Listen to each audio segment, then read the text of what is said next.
Hello children, good morning and welcome back to your chemistry class. In the last class we have discussed about the different type of solution. Today our main focus will be how to separate the constituent from mixture. Before starting this, let me clear you that mixture is a substance, or you can say when two element or compound mix together in variable composition, then we can form a mixture.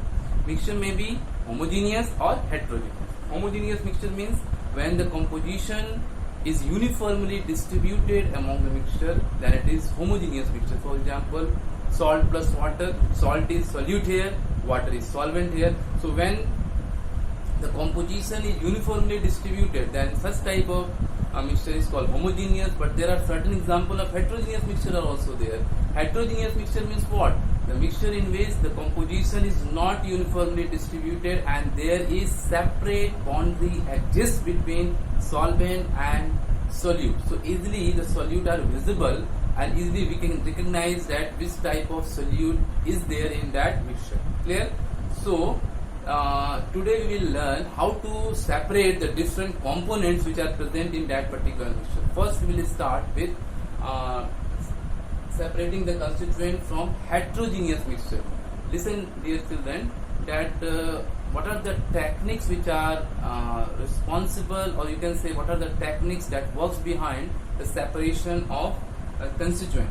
First thing, keep in your mind that when we are just going to apply any technique, we should keep the two things in our mind, that what are the nature of the component which are present in the mixture, and second thing is that what is the nature of that mixture, whether it is homogeneous or heterogeneous. If homogeneous, then there is separate technique. If heterogeneous, then there is separate technique. What is the nature of the components which are present in that mixture? This is also important to be mentioned while we are selecting the particular technique for the separation of constituent from that particular mixture. So dear children, today we will focus how to separate the constituent from heterogeneous mixture. Heterogeneous mixture means separate boundary exists. Heterogeneous mixture means easily we can see solute and solvent. Clear? So physically we can separate. What are the techniques today we will learn? Clear? So our main focus will be on heterogeneous mixture. Come to discuss. See, so heterogeneous mixture, there are certain techniques are there, certain things are there that we have to study. First is sedimentation,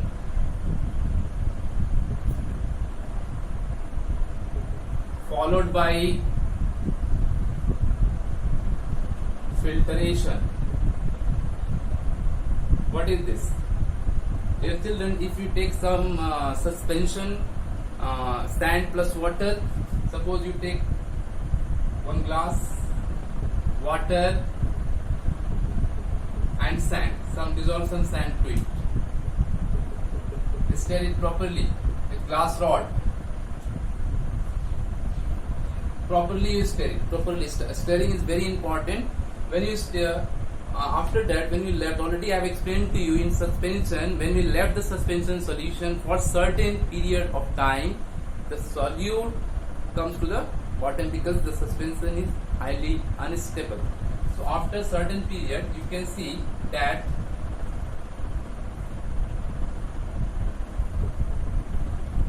the water will remain on the top portion of the beaker or the glass, and you will see that the sand particles that you have added at the beginning will all come to the bottom area of this glass. So this is water on the top and this is your sand. This process of settling down of sand, that is called sedimentation.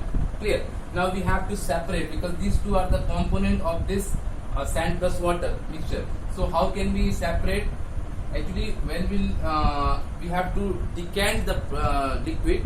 So how if we'll decant, but here we have to take care that if we'll decant the liquid, it may possible that sand will also go along with the liquid, along with the water. So we will do the filtration. Means in this way we will take another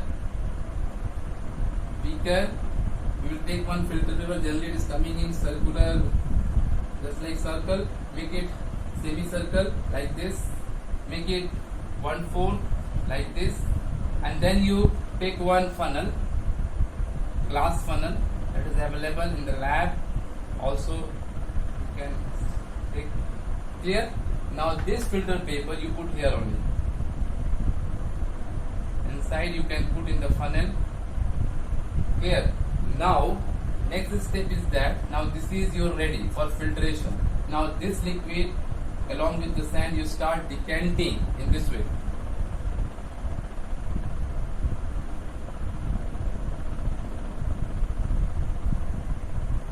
When you decant the liquid, the water which is present here will come slowly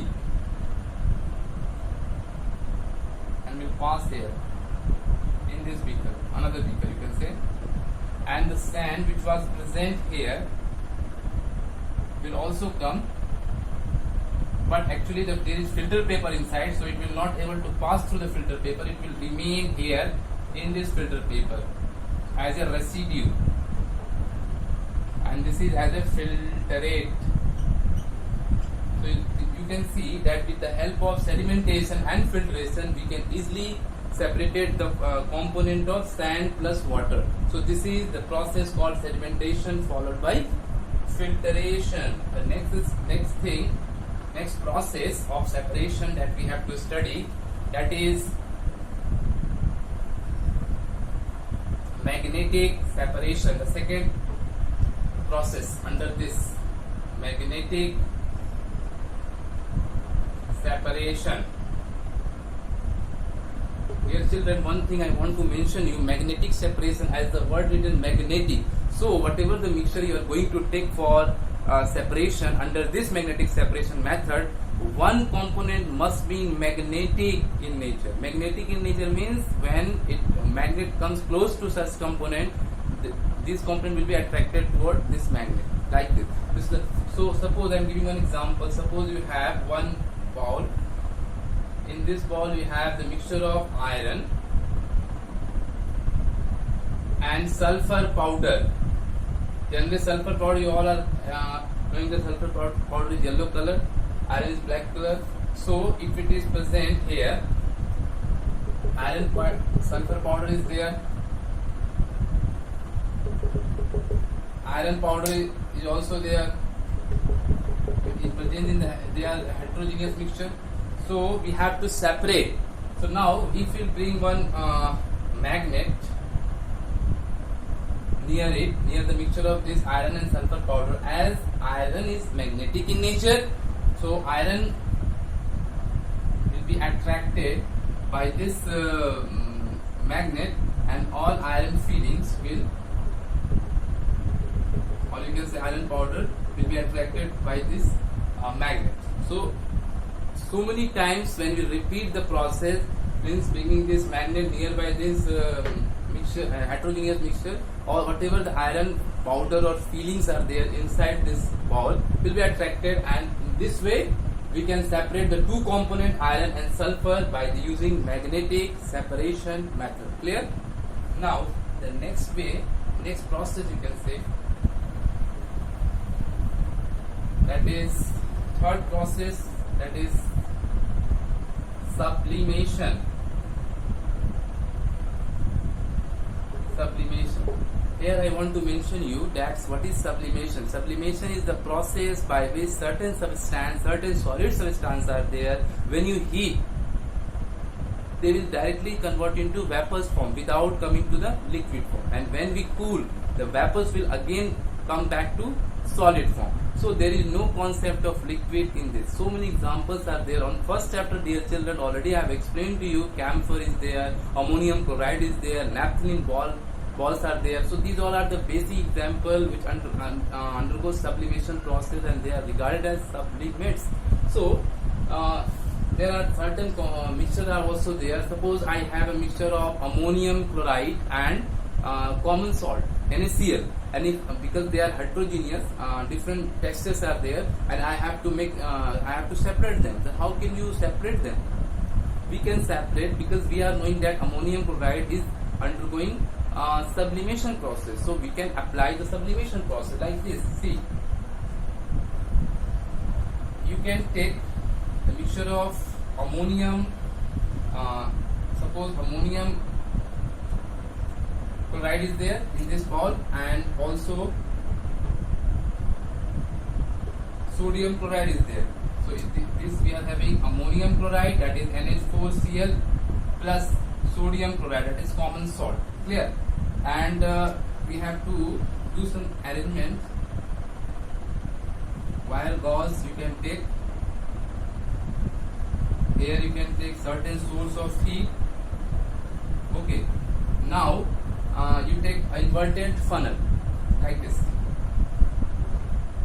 Just cover it with inverted funnel.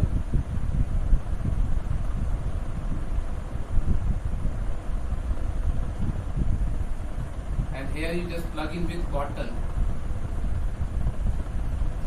When you heat, dear children, when you apply heat, the ammonium chloride which is present in that mixture, one of the component of the mixture will undergo sublimation process, and ammonium chloride will change into vapors form. So here they are going to form a vapors. Suppose the red one is, just you think it is ammonium, so it is going to make a vapor. But you can see the cotton is plugged in the lower portion of this inverted funnel. So what will happen, that the vapor is not going to out, and when it will does heat on the cotton surface, it will start coming back and it is going to make a supplement here in the inner wall.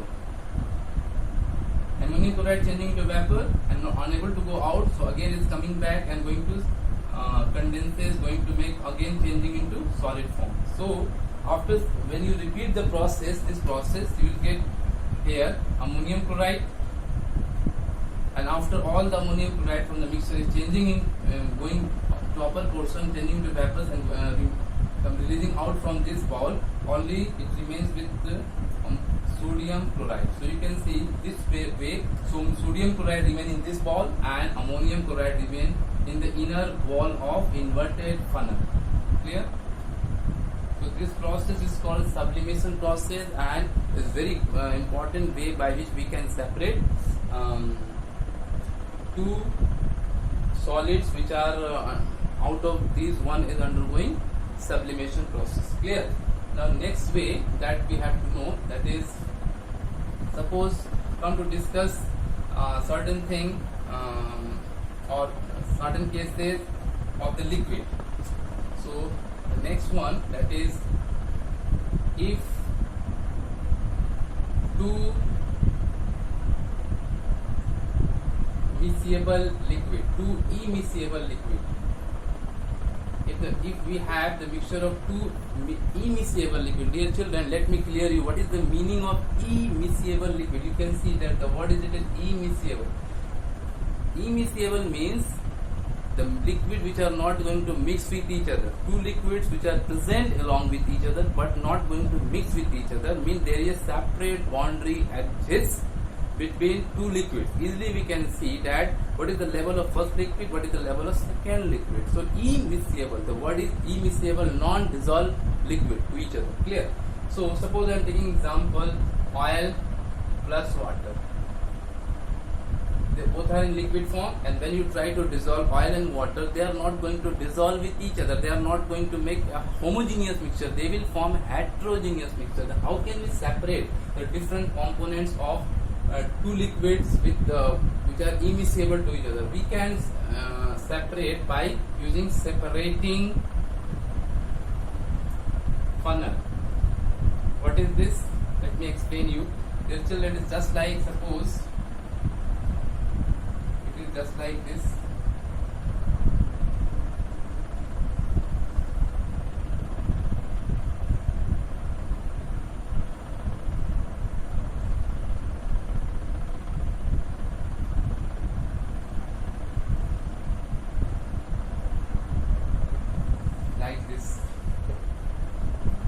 This is called separating funnel. This is, in this separating funnel, what you will do, you take the mixture of oil and water. So already we are knowing that oil is lighter than water, that's why water will come in this portion, lower portion, okay, water start floating on the surface of oil will start floating on the surface of water. Clear? So this is our oil and this is water. Clear? So when you open, this is a stop cock. So when you open stopcock, it will, when you open, the water will first pass through this and will fill this container, and when the level of oil will come here only, immediately it will close it. It means that through this stopcock we can control and we can separate water and oil. When all water will come through this and will collect in this beaker, water will come here only and the oil will remain in this separating funnel. This way we can separating oil and water by using this separating funnel. Clear? Not only oil and water, certain liquids which are having the different densities, or you can say if they are not dissolved with each other, we can separate by using this technique. Clear? Now next process is centrifugation. Actually centrifugation is high speed rotation technique. So through this process also the heterogeneous mixture can be the component can be separated. Centrifugation.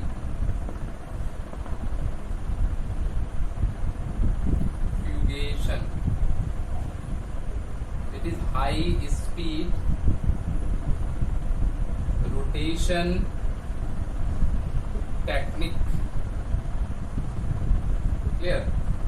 It is, dear children, during centrifugation the high speed technique rotation process is there, during which the heavier components are pushed to the down or bottom of that container and then after the lighter one comes on the upper part of the container. In our washing machine also we are using this concept. Actually we are having the dirty cloth in our washing machine, and to remove the dirt I think you all have seen that inside the washing machine there is high speed rotation of motor is there. Because of the high speed rotation, it just remove the dirt from the dirty clothes. Clear? To remove the cream from the milk also we are using this centrifugation technique. Not only that, in the medical chemical laboratories also, to diagnose the blood we are using this centrifugation technique. The pathologists are using this technique, and they examine, diagnose the problems if it is present in the blood. Like this, so many medical applications are also there. Clear? So dear children, today we have learned how to separate the various components from the heterogeneous mixture. Clear? So try to revise, go through your books, and if you have any doubt, you can call, you can message, and try to learn the things, try to understand. Okay? Thank you to all of you. Have a nice day.